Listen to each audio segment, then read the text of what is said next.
వాళ్ళకు చట్టమన్నా న్యాయమన్నా కోర్టులన్నా ఏవి లెక్క చేయని మనస్తత్వానికి వచ్చి ఇవాళ రాష్ట్ర వ్యాప్తంగా సంచలనం రేపుతున్నటువంటి వారి ఆధ్వర్యంలో కుటీర పరిశ్రమలుగా తయారు చేసి మొలకల చెరువులో నకిలీ మద్యాన్ని తయారు చేసి ఆ పార్టీ తరఫున పోటీ చేసినటువంటి జయచంద్రారెడ్డి, అలాగే వారి అనుచరులైన సురేంద్ర నాయుడు, A1గా ఉన్నటువంటి జనార్దన్ రావు, వీరంతా లిక్కర్ స్కామ్లో వీళ్ళే ప్రధాన నిందితులని చెప్పి కేసు రిజిస్టర్ చేసిన తర్వాత హడావిడిగా జనార్దన్ రావుని సౌత్ ఆఫ్రికా నుంచి రప్పించి ఆయనతో ముందుగానే మాట్లాడుకొని ఇది వైఎస్ఆర్సీపీ కాంగ్రెస్ పార్టీపైకి ఎలా మళ్లించాలనే కుట్రలతో ఇవాళ రిలీజ్ చేసిన వీడియోతో అడ్డంగా బుక్ అయ్యారు. ఎందుకంటే జనార్దన్ రావుని 11వ తేదీ అరెస్ట్ చేశారు. ఆయన దర్జాగా సౌత్ ఆఫ్రికా నుంచి వచ్చిన వైనం మనం చూసాం. తర్వాత 12వ తేదీ కోర్టుకు రిమాండ్ పెట్టారు. మరి ఈరోజు రిలీజ్ చేసిన వీడియోలో వైఎస్ఆర్ కాంగ్రెస్ పార్టీకి చెందిన జోగి రమేష్ గారికి, మాజీ మంత్రికి ఇందులో సంబంధం ఉందని, తెలుగుదేశం పార్టీకి ఎలాంటి సంబంధం లేదని చెప్పి ఆయనే ఈ ప్రభుత్వం వచ్చిన తర్వాత చంద్రబాబు నాయుడు గారికి చెడ్డ పేరు రావాలా, తెలుగుదేశం పార్టీ ప్రభుత్వానికి చెడ్డ పేరు రావాలా, మేము ఆర్థిక సహాయం చేస్తాం, మీరు తంబళ్ళపల్లి ఏరియాలోని మొలకల చెరువులో మీరు కుటీర పరిశ్రమ స్థాపించండి, నకిలీ మద్యాన్ని తయారు చేయండి, ఊరూరా బెల్ట్ షాపులకు సప్లై చేయండి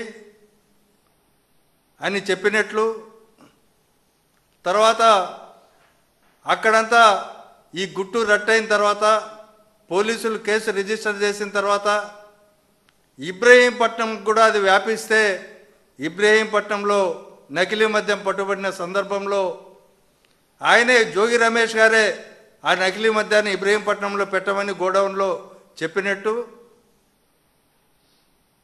జోగి రమేష్ గారు ఆ విషయాన్ని లీక్ చేసి పోలీసులకు ఉప్పందిస్తే వాళ్ళంతా రైడ్ చేసినట్టు జనార్దన్ రావుతో ఒక వీడియో తీయించారు. సిట్టు కస్టడీలో, అదేవిధంగా జ్యుడిషియల్ రిమాండ్లో ఉన్నటువంటి వ్యక్తి చేసిన వీడియో ఎలా బయటకు వచ్చింది? ఇది ఆఫ్రికాలో అతను ఉన్నప్పుడే వీళ్ళు చేయించినట్టు కాదా? ఎందుకంటే చంద్రబాబు నిన్న ప్రెస్ మీట్ పెట్టారు. చంద్రబాబు గారు ఆ ప్రెస్ మీట్లో మాట్లాడుతూ 30,000 మందికి పైగా జగన్ గారి ప్రభుత్వ హయాంలో అనారోగ్యం పాలయ్యారు, జంగారెడ్డిగూడెంలో 27 మంది చనిపోయారు, దీని వెనక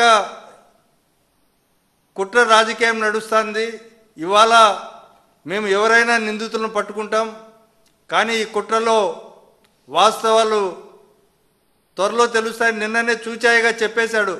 అంటే వైఎస్ఆర్ కాంగ్రెస్ పార్టీ రాజకీయం చేస్తుంది, వాళ్ళే దీంట్లో పాల్గొన్నారని చెప్పి నిన్న చెప్పడం చూస్తే ఇదంతా బేతాళ కథలు ఎలా అల్లారో అనేది స్పష్టంగా అర్థమవుతుంది.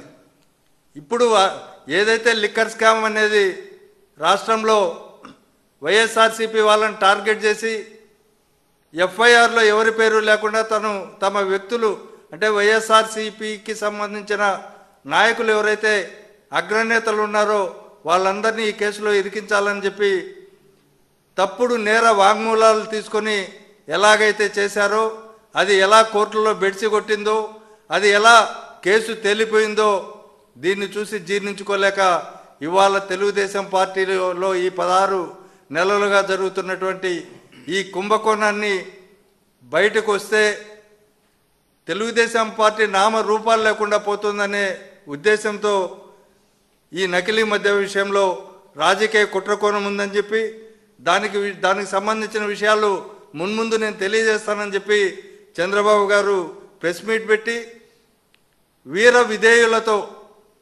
కూడిన వారిని సిట్టు ఏర్పాటు చేశారు. గతంలో మనం సిట్టు చూసాం, ఇవాళ సిట్టు చూస్తున్నాం. ఈ సిట్ అంటే సిట్టు, స్టాండ్ అంటే స్టాండు. ఈ సిట్లో అధికారులకు ఎలాంటి పవర్స్ ఉండవు.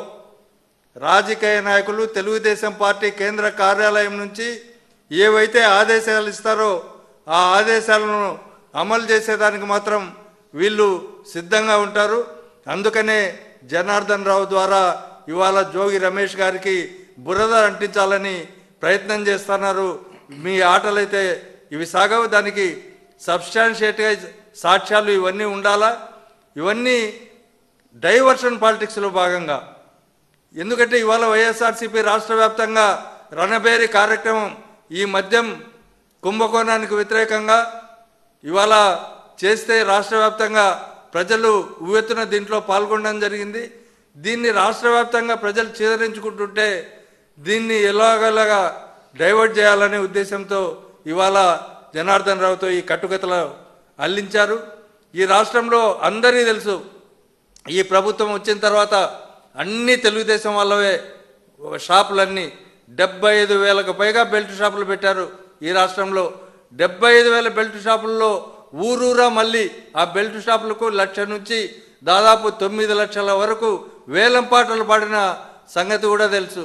అయితే ఈ 1,00,000 నుంచి 9 లక్షల వరకు రికవరీ చేసుకోవాలంటే ప్రభుత్వం సరఫరా చేసేది డిస్టిలరీ నుంచి సరఫరా చేసే మద్యం ద్వారా ఆదాయం రాదని తెలుసుకున్న తర్వాత వీళ్ళు ఈ నకిలీ మద్యానికి రాష్ట్ర వ్యాప్తంగా కుటీర పరిశ్రమలలాగా తయారు చేసి రాష్ట్ర వ్యాప్తంగా బెల్ట్ షాపుల్లో విక్రయించి అదేవిధంగా అనేక మంది ఆరోగ్యానికి అనారోగ్యానికి గురి కావడానికి ప్రయత్నించిన సందర్భంలో ఇవన్నీ బయటకు వస్తున్న సందర్భంలో ఇవాళ సిట్టును వేసి మళ్ళీ దీన్ని నీరుగార్చాలని చెప్పి ఒక కుట్ర జరుగుతుంది. అందుకనే వైఎస్ఆర్సీపీ లీగల్ సెల్గా మేము ఏం చెప్తున్నామంటే చంద్రబాబు గారికి అన్నిట్లో కోర్టులు నేను మేనేజ్ చేయగలను, పోలీసుల వ్యవస్థలను మేనేజ్ చేయగలను, దేన్నైనా మేనేజ్ చేయగలననే ఉద్దేశంతో ఇవాళ ముందుకెళ్తున్నాడు. ఇవి ఆయన ఆటలు కొనసాగవు. ఇవన్నీ ప్రజలు నమ్మరు. కాబట్టి స్పష్టంగా చంద్రబాబు గారు ఈ వీడియో జనార్దన్ రావు గారి నుంచి ఎప్పుడు తీశారు, ఎప్పుడు బయటకు వచ్చింది, మీరు ఎందుకు ఇంకా అతను జ్యుడిషియల్ కస్టడీలో ఉన్నప్పుడే అదేవిధంగా సిట్టు వేసినప్పుడు సిట్టు దర్యాప్తు జరుగుతున్న సందర్భంలో ఎందుకు ఎల్లో మీడియా రిలీజ్ చేసింది, దీని వెనుక ఏమేమి ఉన్నాయనేది కూడా మీరు నిగ్గు తేల్చాలని చెప్పి మేము వైఎస్ఆర్సీపీ లీగల్ సెల్గా డిమాండ్ చేస్తున్నాం.